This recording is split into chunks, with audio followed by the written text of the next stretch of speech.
Okay. I wasn't going to do a next part, but I figured this is actually really important for people to understand what it is that they need to heal to make it across this threshold. So, what we were talking about is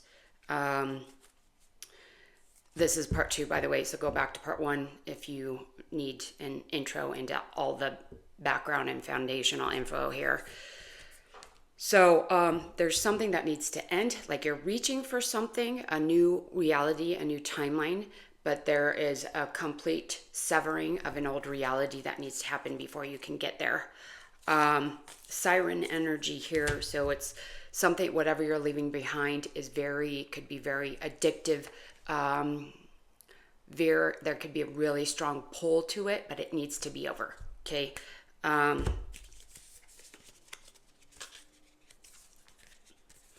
You need to focus on yourself, your alignment, the soul thread, wherever it is you're being called to. It could be very, very faint, this pull to the higher timeline.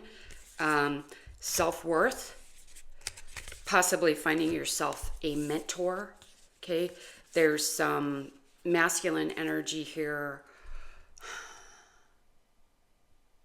that needs to be severed. This is, it's like patriarchal energy. So it's more like, this isn't about external reality. It's not about taking action. Okay. There's something that needs to be severed there as far as,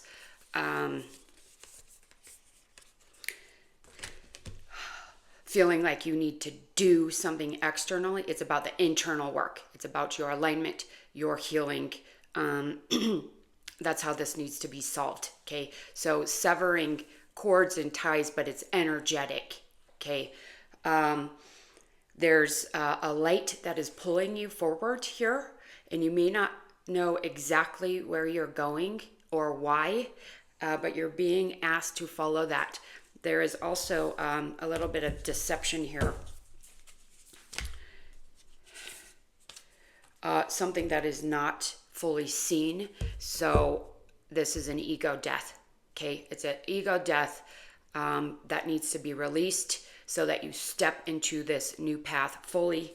You need to follow your heart. There's a lot of feelings in the heart space. Okay, a lot of feelings in the heart space as you move on this path. It could be as you move forward, you release this old reality structure, because this timeline shift is like a completely different reality. Okay, for some people, it's going to be really dramatic. Other people have been there a while. It's not going to be that dramatic. Other people, it's going to be a rapid rise into this new reality once you sever this, heal this, whatever it is. Okay. As you step on this path, there is going to be this heart opening, heart expansion, but it's also a lot of emotional material will be coming to the surface. Okay, some of you guys are dealing with abandonment issues. That could be an ancestral thing. Also, you may feel abandoned or feel like you're abandoning people as you cross this threshold, as you cross this bridge. Okay. Also, as you step into this new reality, a lot of the lower vibrational energies or entities, they start pulling on your field. Okay. They start psychic attacks, spiritual attacks start getting worse. More energies and entities come into your field to try to make you feel like you're going in the wrong direction, even though you're not. Okay. So stay aware of that. We have both the mountain and the cave. So you're going to be climbing up on the ascension path, but it's an internal process. Okay. So it's through the healing, the alignment, the meditations. Okay.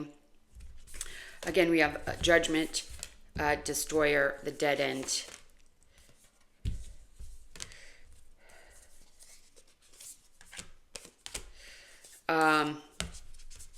So we're seeing the two paths. Okay.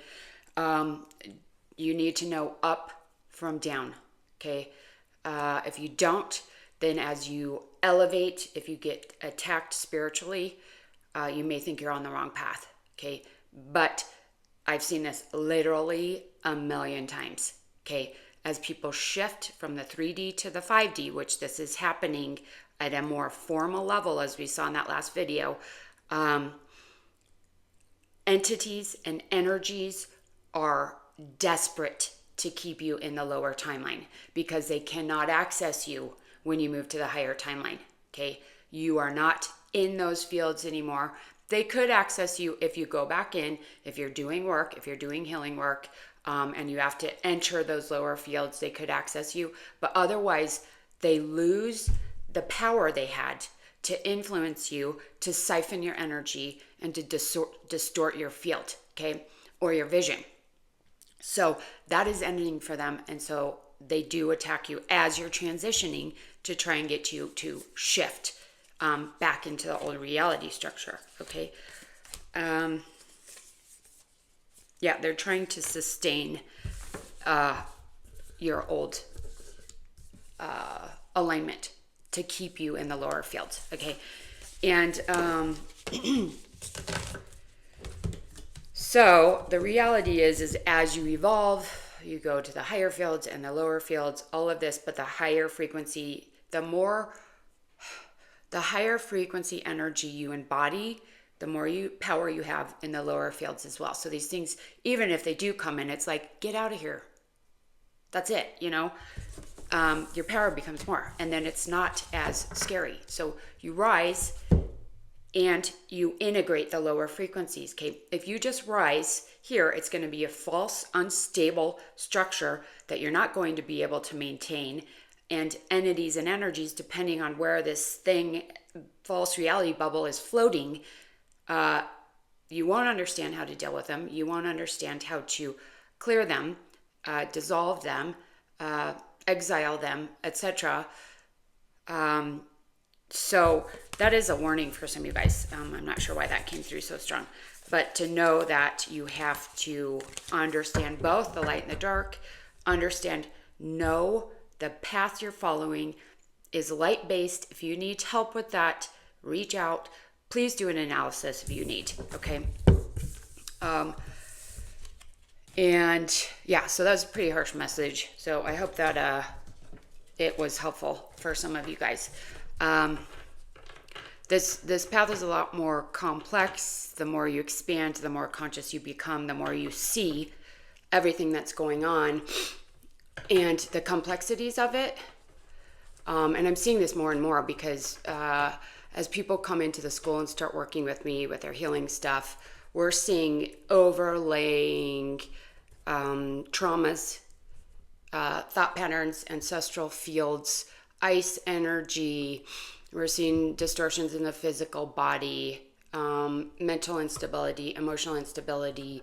Okay, these will continue to become more and more intense as time passes. They are not going to miraculously heal. They have to be addressed. Because as the frequencies rise collectively, if you are not able to stabilize, then the field becomes unstable and is prone to fracturing. Okay, so I'm just telling you guys this so you're aware of it. You have full control and power to manage this if you choose. That's all you have to do is choose to start doing the work, and then things will start lifting and getting better, okay? If you ignore it and go into a false bubble, it's going to become unstable. So it's highly recommended that you do the work one way or the other, okay? Meditation, healing, writing, creativity is a huge way to start. Great way to start. Definitely violet flame, white fire, grounding and stabilizing work. Okay, so start doing that, clearing, looking at what needs to be healed within yourself so that you can move through this path and portal, I wanted to say, in a more potent way. Okay, sending love.